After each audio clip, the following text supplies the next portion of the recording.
Okay. Hopefully we'll keep this one much shorter than the previous one. So the first video in this slightly experimental series, we just looked at the opening statement. I guess I just want to go over pages 3 to 6 of this book. There's 330 pages, so this will be very slow.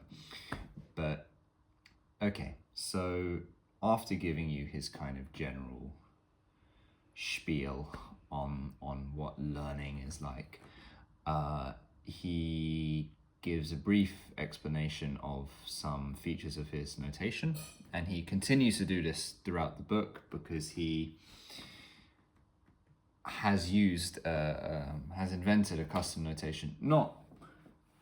It's not very complicated, so it's not like inventing a new language. It's similar to traditional notation, but reading it in the right way can be helpful.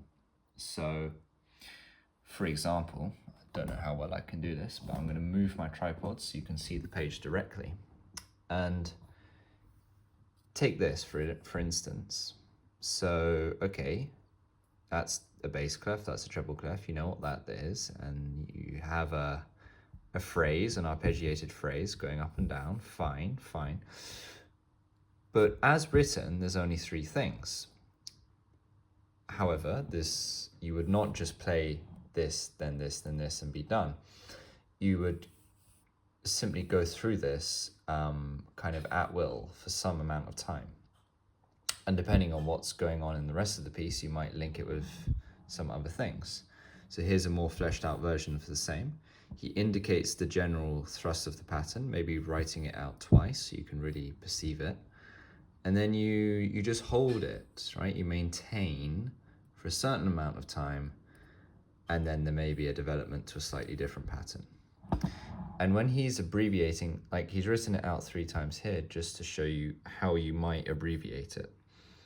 So he's being, in a sense, being very lazy here, but there's an important sub point, which is by only indicating the first 4 notes, he's leaving the rest sort of up to you. He's just drawing the mark that you must go up and down.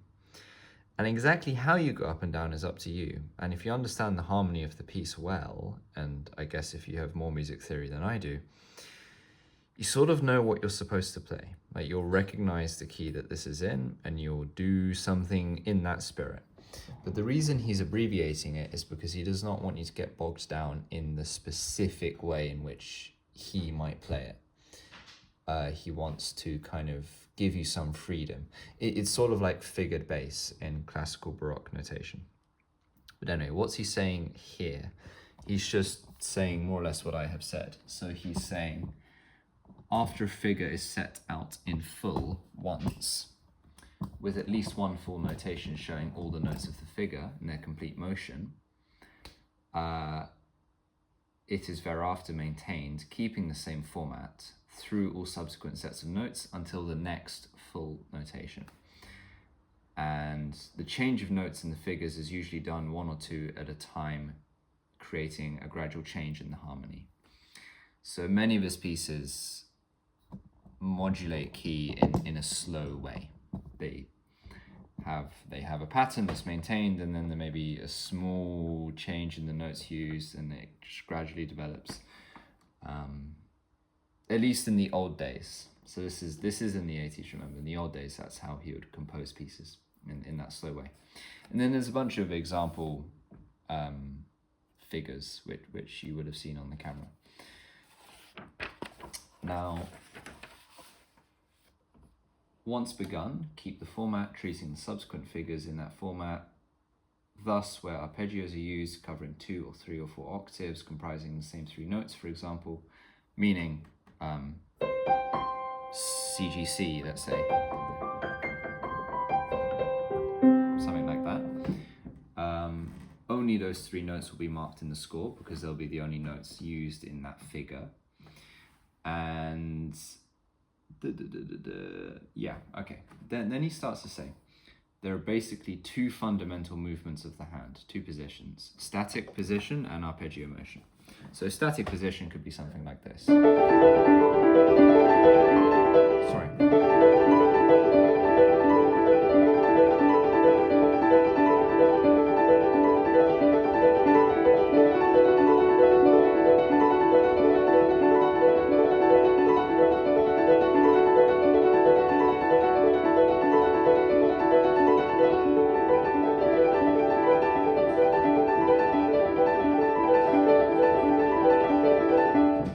So it will be that's just a little exercise. You just go between those two patterns back and forth, back and forth.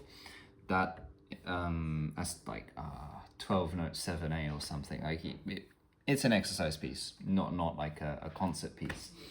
But so that piece, or I guess that little 2-bar pattern, is in static position. So although it's actually quite active and maybe more difficult than it seems to play that at speed, it is very active, there's a lot of energy generated, you're not moving around too much within the key or within kind of the fixed register on the piano. But of course, arpeggio motion, like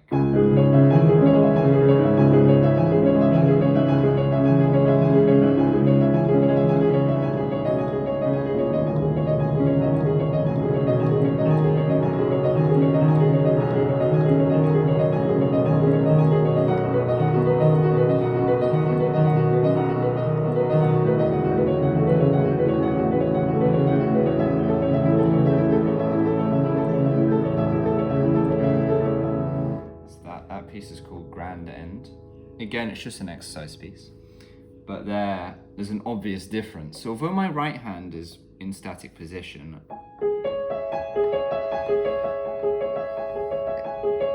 the pattern isn't really expanding beyond an octave.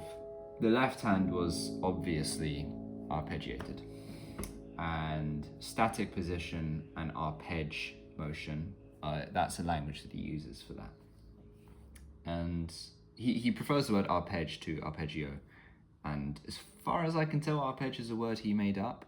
And it does mean more to him than just simply arpeggio. But, you know, for right now, you can pretend they're the same thing. And they tend to be scored differently. So here he's just showing you a few examples. I guess I should show you as well. So some example ways in which he might write an arpeggio. And that's an example way in which you might write a static position pattern. Okay, fine. And that's more of the same. The only thing worth mentioning here is this symbol means the treble clef plus 2 octaves. So he doesn't really like the +8 VA or +16 VA notation. He just uses a different symbol for the clef. And now the format can refer to static versus arpeggiated, but it's also about, in terms of the way it's written on the page, the format in which he writes it indicates the relationship of the motion between the hands. So for example, if you're doing an arpeggio, it could be contrary motion or synchronous motion or some kind of funny mix of the two. And a lot of this book is about perceiving the notation correctly, which means he'll write something on the page and you could play the notes kind of exactly as written, but that's not really what he wants you to do. He wants you to perceive like the main point. But obviously, if you're not familiar with the piece, you know, what the main point is difficult to grasp, right? That's why we have piano teachers. So that's kind of what he's getting at there. Anything else? Right, okay, so here he's explaining that when he draws white notes, he doesn't mean a minim. And when he draws black notes, he doesn't mean a crotchet, as is conventional. So the white note doesn't mean a minim or a semi-breve or a breve, anything like that. It just means he's highlighting it as a melodic note worth emphasizing. So that might look like this, for example. So in this figure, black notes at some arbitrary speed, and then the white note would be emphasized as the melody note. So here you're playing a very similar thing, but the melody goes from the G to the F sharp to the D sharp. And the melody is brought out by how your hand rings on that note as you fluctuate up and down the keyboard. Okay, and what I wanted to get to is some examples of where he's talking about rate. But first, there's a wall of text that we have to struggle through.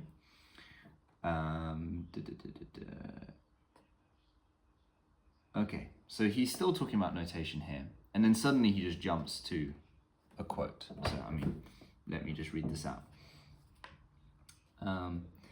Only when the player can truly be master over the technique which confronts him can the player give himself over to the music as master. It is crucial that the player, in giving life to the sound that he hears, maintains control over the manipulation of the music, yet must, in governing it, be himself led by it and given over to it. Okay, so he just says that, and then he immediately skips to the next thing. And the next thing is, I'll let you make up your mind about that quote, what it means. The next thing is a longer paragraph, and yeah, here he's making quite an important point. So, because the nature of the sound which the player produces from his playing is directly affected by the nature of his physicality in play, that which generates the sound, there is a danger that the player may overlook this and play the correct notes, yet not be playing the figure at all, may be bypassing its essential nature completely. For the figure is only a symbol of the sound it is to create, not the sound itself, which, being intimate to the player's existence, lies far out of reach of the notation. So, the player is being asked to intuit something unnotational, mysterious and organic, so that one cannot expect the nature of continuous sound, its rhythm, speed, dynamic, etc., to become evident from the notation after the first contact with it. The sound to be created comes only after many experiences with the figure. It changes and becomes clearer. It is the sound of a certain section of the piece. That type of playing may fill out the whole section in which the figure appears, and the same sounds will last throughout several adjoining figures. There, sound was in scare quotes. These sections of a sound will become evident after acquaintance with the piece itself. So here he's saying something which is extremely true, which is it's completely possible to play a piece note perfect and not play it at all. So Pockets of Light, first piece of his I learned.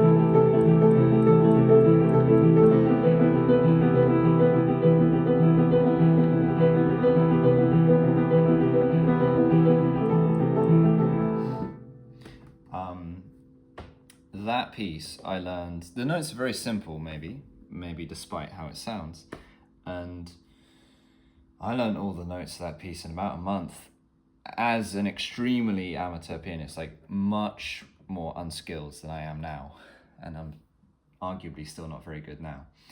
I was much worse. I barely passed my grade 5, etc.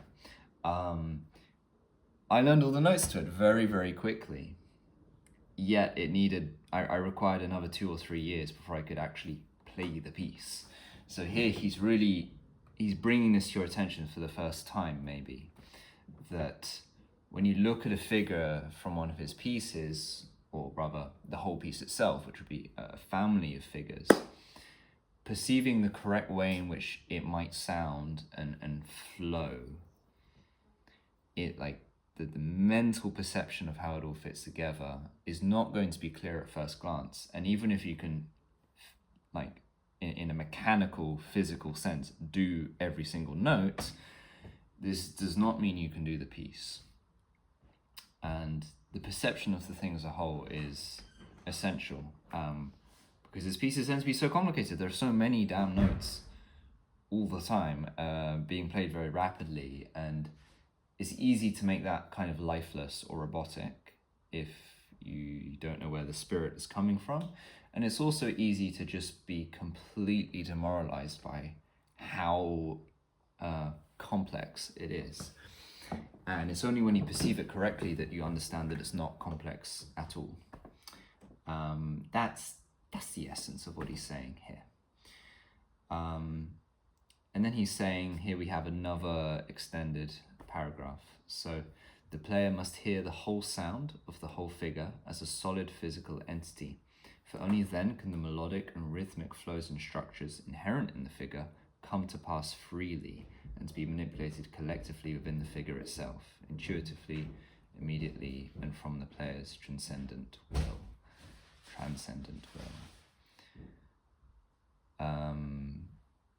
He goes on a bit. So there, that means, again, he's introducing the idea that you need to somehow perceive the whole thing and hear the whole thing before you can really come to play it correctly. But once you do, in some sense, once you do perceive it and kind of assimilate it within yourself and kind of make yourself comfortable with it mentally, it will then be intuitive and much easier to play. And when he says as a solid physical entity, he's getting into the, slightly more debatable aspects of his philosophy, where he's almost like a strong Platonist, sort of like how people believe, somewhere there's a real pure version of the number 3, let's say. He will believe that a certain sound, a certain piece exists solidly somewhere in some Platonic way. So he uses this language a lot, but even if you do not even believe that in the slightest, it's still a helpful trick you can play on yourself. So let's say you start with something that you can do, that you can play, that is easy for you, and you're like, oh, I really don't want to move on, I really don't want to do this more difficult next bit. Well, if you kind of lay it out in your mind, it's like you're unfurling the score in front of you, and you can hear maybe what's going to happen, and you can actually hold all of that in your head, the whole sound of the piece, and kind of almost look at it. So you have your eyes closed when you play continuous music, but let's say you're playing Pockets of Light and you're doing that intro section and you find it quite easy, and you're kind of waiting to do the next bit, which maybe is harder.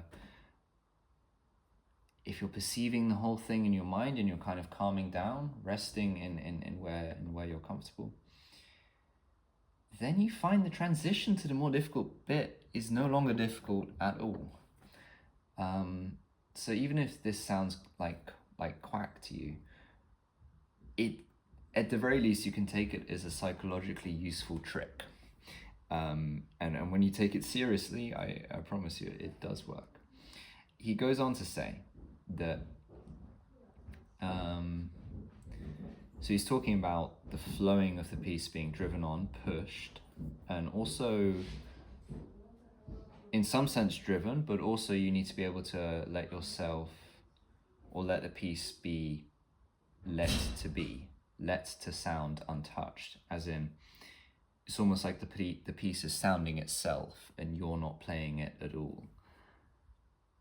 And again, that actually does work in many cases. Many of his pieces, either when you listen to him play it or you make an attempt yourself, it's easier to manage them if you imagine the piece as somehow kind of already there, already playing, and kind of just sounding itself out, and you're just helping a little bit. That framing, again, can be quite helpful with his music. And all this demands a freedom from individual care over notes in time. The speed of the notes is not the goal of the player. Their speed and their correctness and accuracy are a pre-given material for the performance. They are not of primary concern since they are already there at hand to the player even before he commences, laid open by the technique. So that's one of the things he talks about the most, which is individual attention to every single note is both impractical and undesirable for his music.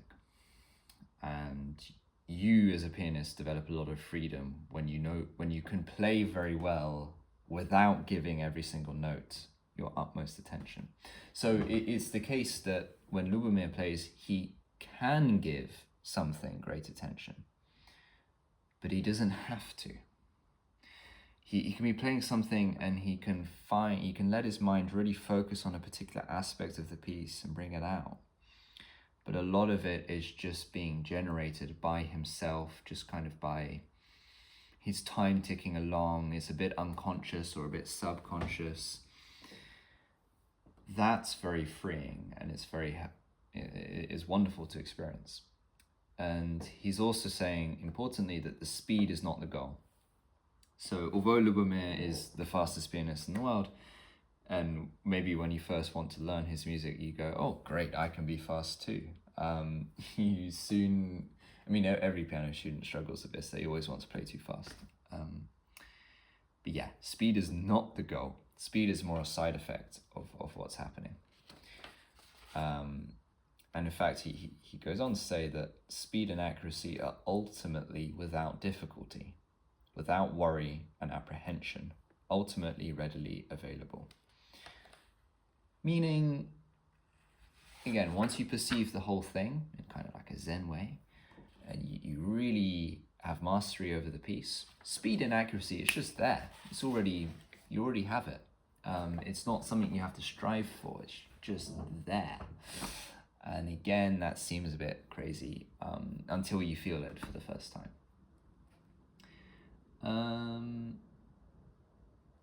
Once the body has become opened into the technique, the question of speed will answer itself.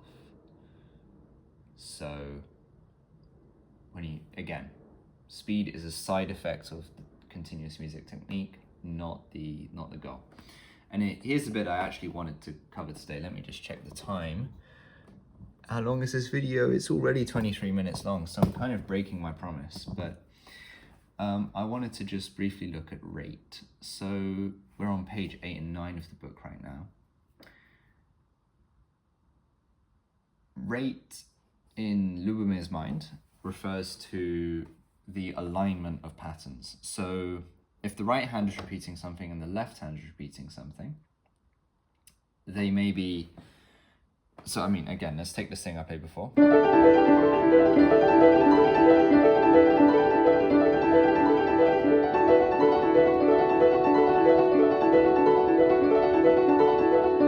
the right hand is...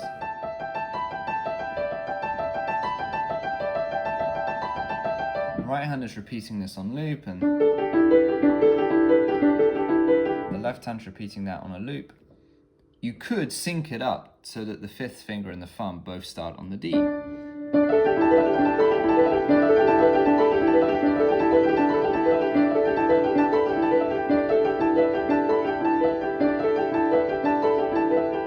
Or you could just align them differently. You could have the right hand bass note, the D thumb, begin somewhere else, maybe on when the right hand is here. Sorry, maybe when the left hand is here. And it's a very good exercise to try and practice the same position, same piece, the same patterns from different rates. So here, in his language, those are different rates. If I start the pattern with the left hand on the B versus the left hand on the D, this will give a different rate. And it often sounds different, and it often feels very different when you're new to the piece. The ultimate goal is that this is very, very easy, and so that you can perceive the difference, but you can switch between them very comfortably. In practice, that's quite difficult to attain. It's surprisingly difficult. Like our brains really want to do contrary motion because you're doing something very complicated in both hands. It would be simpler if both hands were sort of doing the same thing. So when you start in an irregular way with the right hand at the beginning of the pattern and the left hand in the middle, this can be challenging. One thing that often helps with that is so the left hand is, if I start it here, I don't want to think of it as the middle of the pattern anymore. I want to think of this as the start. So here we imagine if you take the 6 notes and you wrote them on a score and you loop them and you loop them and you loop them, you could just adjust the position of the score so that now this is the first note. Sort of like you take an infinite number line, where the origin is, where you start on the number line, where 0 is kind of arbitrary. And in a precise mathematical sense, this is true. The number line, there are homomorphisms of a number line taking the origin to any other position on the line. So in effect, it's all the same thing. You can start at 1, 2, 3, 4, pi, e, whatever. So instead of think of it as, you might want to think of this now as the start of a pattern. So you have to adjust and go,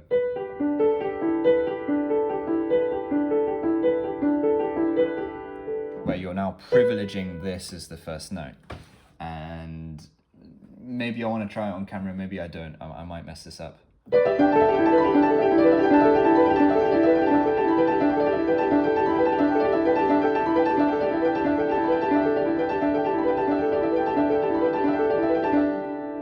Okay, so I'm not sure what happened there. I was not able to maintain this rate. I made a mental slip somewhere, but I ended up on a different rate where now the left hand D was corresponding to the right hand E, and that's already a different piece. So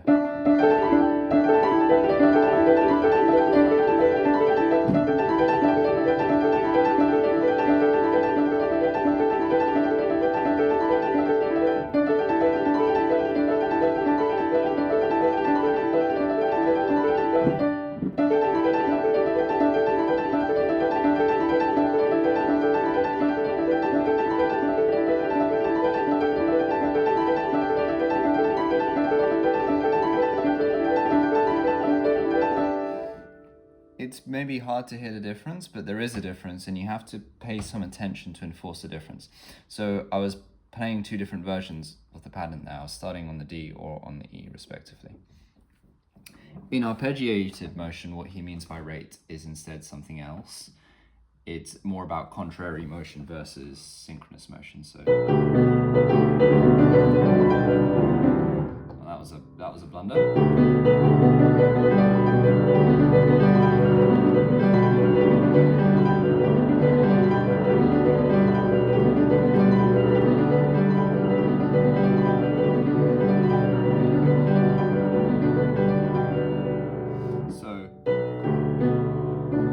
So in this motion, initially the left hand goes up and the right hand goes down, but then the right hand starts going up while the left hand is still going up. So it's like, so initially contrary, and then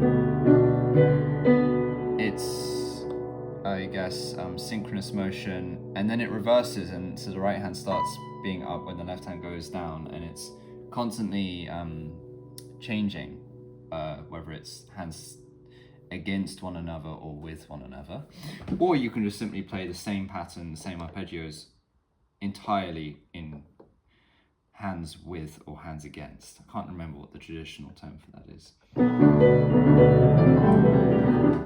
Well, if you don't mess it up, that is.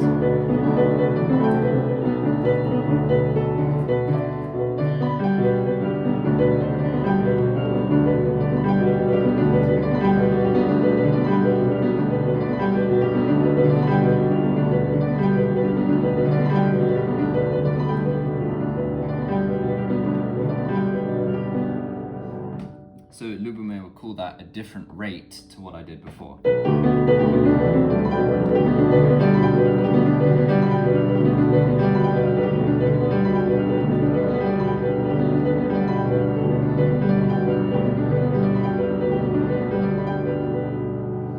So that's what rate might mean for arpeggiated pieces. I'll spare you the rest of it, but briefly, when you're thinking about changing rates, so maybe instead of just doing one and then another, really what I might want to do with the exercise I showed you before is I might want to transition smoothly between one rate and another. So I'm playing without stopping, but I change my thumb from being synced like this versus like that. And you can either let your one hand fall slower or faster than the other, or you can introduce some extra notes. So maybe you can go, so the original pieces. So maybe you could artificially introduce something like,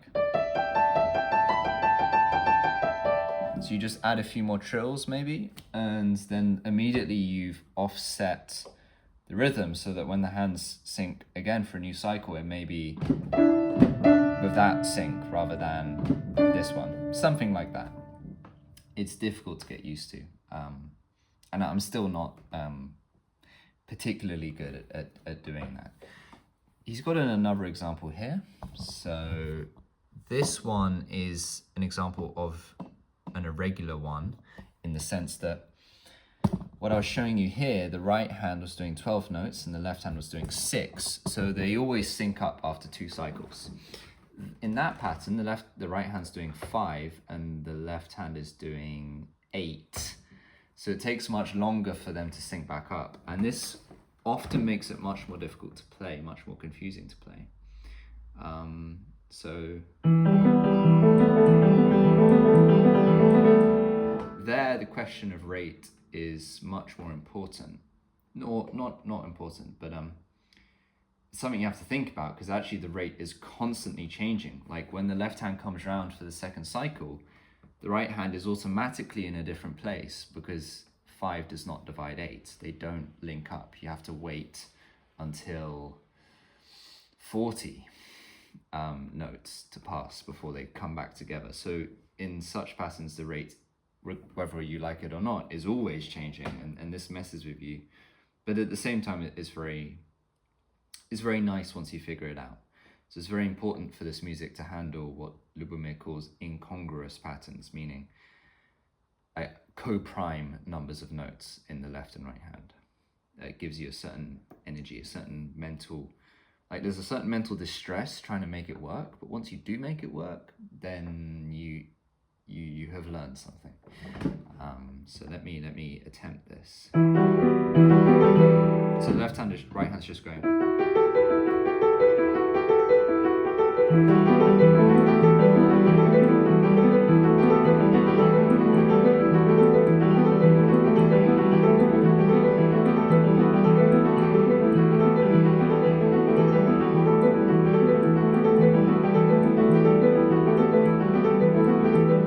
So there I was managing it by making the right hand louder than the left. So I was kind of just really thinking about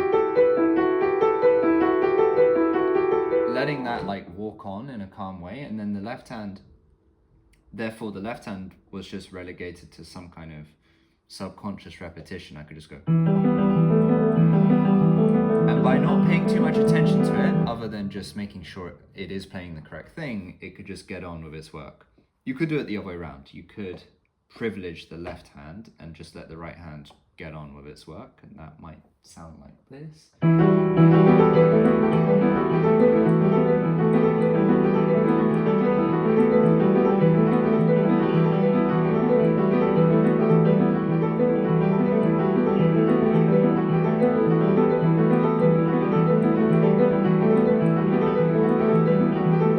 I'm not sure if the difference is audible to you, but the difference is audible to me.